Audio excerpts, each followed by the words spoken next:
All right, welcome back to the Summit Live studio. For everyone joining now, I'm Ari Kaplan, the Global Head of Evangelism at Databricks, and I wanted to welcome two new people. Jason, you're going to be a co-host for the next couple segments. Co-host for the next couple segments. I've been doing this for a couple years now, so I love doing it, and thank you for having me back, Ari. Yeah, looking forward to having you. And Justin, you probably have seen him on stage today, but please introduce yourself. Yeah, Justin DeBrabant. I'm a director of product here at Databricks, and I oversee apps and Customer Lake. Excellent. And how was it being on stage? It was like an insane number of people. It's actually now the largest AI conference in history, as well as the largest data and AI conference. 31,000, I think, right? In person. Yeah. And then over 100,000, including the folks, 160 countries. Yeah, I would say it feels like it. I mean, there's a lot of energy here. It's crazy. You know, the keynote, there's a lot of energy. There's a lot of good feedback from the crowd, right? There's a lot of jumping in and clapping and cheers, and it just feels like a really fun environment. People are really excited. It's very positive. It's always great. Yeah, great experience to have. So what products are you in charge of, and tell us about your team? It's a great experience to have. I'm also glad I'm past the keynotes. Congratulations. You were great. You were so calm. Really good. Thank you. So I oversee Databricks Apps and Customer Lake. I think we're talking Customer Lake a little bit later. But yeah, on the app side, it's just been a tremendous year of growth. We launched apps last year, actually, at Data and AI Summit in GA. And for those of you who didn't catch the keynote, we have over 5,000 apps customers now, built 150,000 apps. It is the fastest growing product at Databricks by pretty much every metric. Yeah, in the history. In the history, it's just crazy. And people are just really excited to use it. They're building cool things. Quite honestly, it's just a really fun product to be on because it feels like it's unblocking things that people didn't know were possible. Right? Yeah.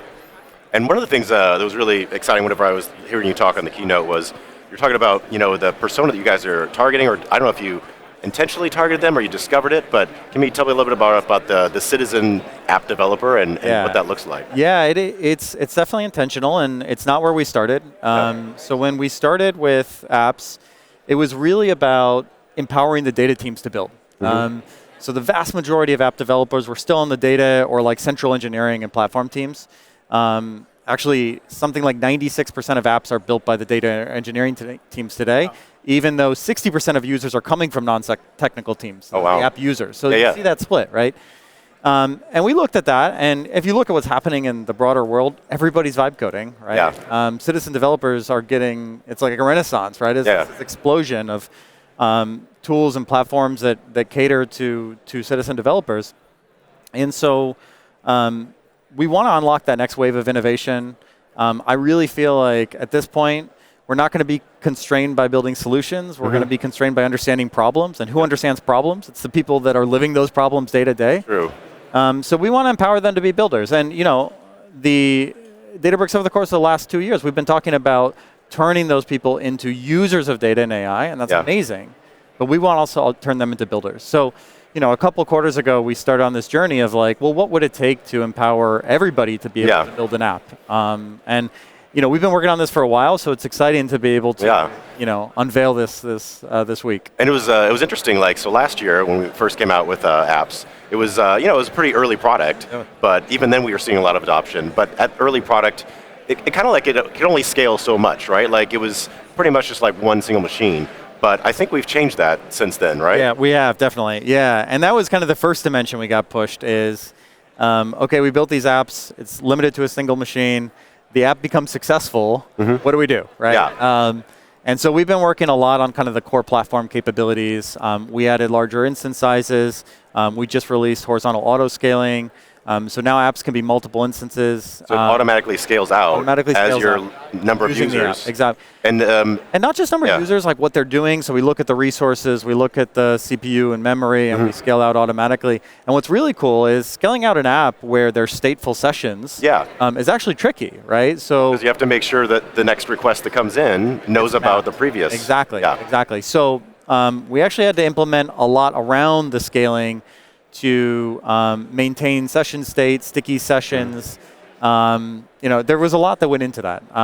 But we're super excited about it now, and we see apps now with tens and tens of thousands of users on a weekly basis. So it's incredible just the amount of growth that we've seen. Yeah, and I see. Yeah, the growth is everywhere. So first of all, if you haven't tried this, it's something you absolutely have to get into. But 2 years ago we were talking about people who are dipping their toe in, and now the whole citizen developer aspect is growing. But with that growth, the costs could go unchecked, and governance when you start scaling. So how does Databricks help make that all right? Yeah.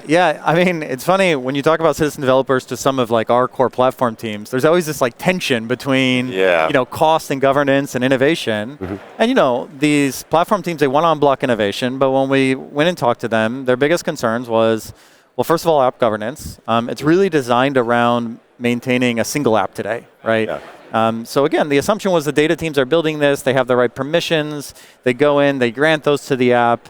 And that's great for that persona, but what about the personas that aren't in the production workspaces and don't have the grant permissions on these resources? And also, it's different to govern a single app versus 1,000 or 10,000, right? So you need to kind of change the construct, and that's why we released App Spaces. I was going to ask you about that. So App Spaces is a new concept. We didn't have this last year. And it's serving like a lot of different purposes. And so maybe you can talk a little bit. There's like the security aspect, but also just what's the concept in general? Like, how should people think about spaces? Yeah, so App Spaces, so first of all, apps are still deployed in a workspace, but a lot of what we heard is, hey, like, I can't give these citizen devs, full access to this production workspace. So it's not separate from the workspace. What it allows you to do is kind of curate a sandbox in that workspace and pull together different permissions. And not just workspace permissions, also, UC permissions, app sharing permissions, network permissions. So for example, another common issue is, hey, my production workspace does have access to these external resources and external APIs, but I don't want these apps to have access to that. So I need to lock down the workspace even further. And that's where the concept of App Space came, is way to ring fence things within a workspace. Within a workspace, and curate permissions like things that are governed by UC that aren't necessarily workspace centric. So how do you collect all those policies together, define that as a container, and then let people innovate in that container? And so I think platform teams are excited about this because, again, now they feel that pressure. They want to unblock the teams from innovating, but it doesn't have to be the Wild West. And they can define these policies, they can define the app space, and let people innovate within that. That's awesome. Yeah, so one of my favorite parts, or the best part, is customer successes and customers getting value. Whether it's from the keynote you gave or your own personal experience, what are some favorite apps that you've seen deployed? Yeah, I mean, I said this in the keynote, but I'll reiterate it here. It's just, it's a favorite part about my job is I get to go in and, get demos from all these customers that are building. And the breadth of use cases is just, it's crazy. And what we've been doing now, and I think this is really cool, we've been doing more of these hands-on workshops. So basically app hackathons where we go in, we have a structured program around this, we do some training and enablement, and then we kind of encourage people to ideate and build. And what's amazing is like they'll usually come out of that with 20 different ideas for how to improve their business apps. And it's really quick to go from these ideas to prototypes and all the way to production. So I'm inspired by kind of the breadth of what gets built out there. It's truly amazing. And I think what's cool is this could only be done in Databricks because these are not just apps that are just static hosting, right? These use data and AI and models. It's bringing together the best of the platform. I mean, so personal plug. So I founded Databricks Labs a number of years ago, and I still manage the pipeline of all these new Databricks Labs projects. And before, I was using spreadsheets, and I had my different bits of data in 3 different places. So I vibe coded an app. I host it on Databricks internally, and now I can basically just manage that whole pipeline, and then I plug the backing store of that, which is Lakebase, into my downstream pipeline to help manage metrics. So thank you, because that's made my life a lot easier. But when I built it, I didn't have, I only had to use like an external coding agent, but I think now I could do that all within Databricks with Genie App Builder, right? Genie App Builder, yeah, we're very excited about that. And really kind of the special sauce of Genie App Builder is the fact that it does have all that enterprise context. So it's built on the Genie ontology. It understands your data. It's not just the data. It understands your Databricks environment that you're building this app into, right? So it understands the permissions and the policies of the app space and really kind of helps you build within those confines, right? And that's where we think it's different and very complementary to external coding tools, right? You can still use external coding tools to vibe code up prototypes in the front end and kind of get that initial structure there. And then you can use Genie App Builder to really vibe code that to production, right? So is that like lovable, replit, exactly. cursor type of? Yeah, exactly.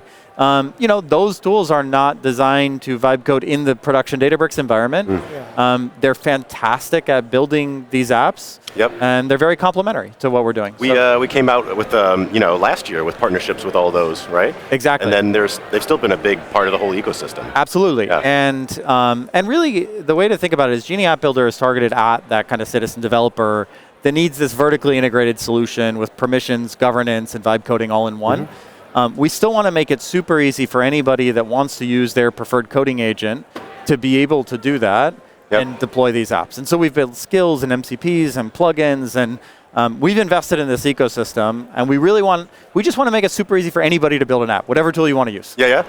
That's awesome. Yeah, I really like that fact that you can basically just stay within the Databricks environment now, using Genie, and then auto-create this app, which before would have taken months to build an app, and now it's just literally within minutes. Yeah, I think it's gonna open up the floodgates in a good way. Yeah, that's why we package these three things together, where you have the native vibe coding with Genie App Builder, you have the governance with app spaces, and now with this new serverless micro apps, you have the infrastructure for really low-cost apps. They love like what you just said. Yeah, they love it. They can't get enough of it. That's a fun for me. Yeah. But Croatia just tied it against England.